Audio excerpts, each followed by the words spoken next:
There are many small things that we miss daily because of our hectic lives. Take gazing at the clouds, for example, or eating ice cream, or cuddling with the dog, seeing yourself on camera, eating flat eggs, or watching robins in the tree. What's that? What's a flat egg, you say? Well, like I said, we miss a lot.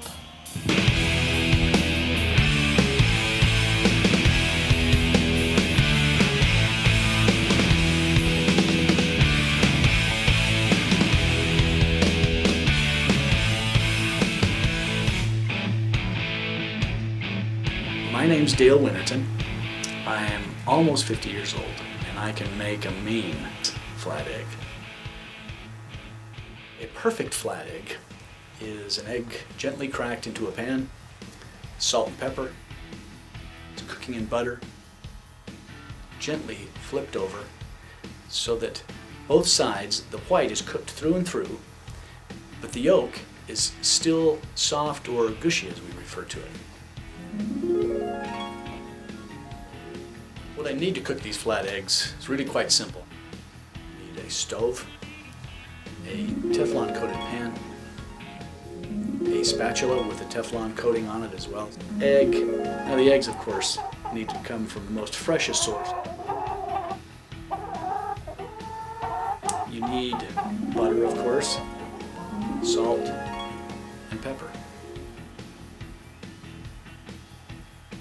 You just don't turn the oven on and then throw the egg in. You've got to give the stove and the pan an opportunity to heat up so as not to overcook the egg too quickly. Take a little bit of butter and you just plop it into now plopping's important. You don't drop it, you plop it. Just kidding. You take the butter and you plop it in. If it goes in and just sits there and just slowly eases and flattens out and then starts to bubble, you got it just about right. Teflon and butter combined, perfect egg. Heat's just right. You're ready to crack the egg in. You just want to keep the egg unbroken, so you have to be careful when you crack the egg in. Drop the egg in. Kind of want to make sure that it's positioned just right, the yolk being right in the center as much as you can. Then you crack the other egg in, again, being careful not to break the yolk. And at that point you put just the right amount of salt and pepper on there, a goodly portion. And then just about the time that you see the white starting to rolling underneath and the white starts to turn, the clear part of the egg starts to turn a little white, and you cut down the middle. Slide the spatula underneath and ever so gently tilt the pan and then flip it over. Then you get to the other side, the other egg, and you just gently put the spatula underneath so as not to break anything, including the white, because you want the egg in appearance. Appearance is important. Then you put another goodly portion of salt and pepper over the top.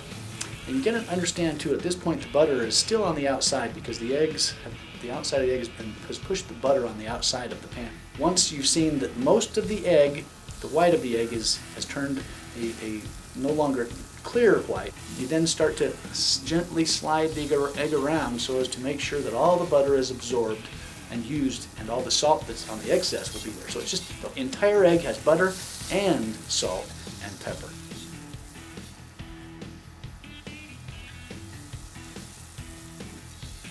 You got to make sure at this point that you ask the customer, how gushy do you want your eggs?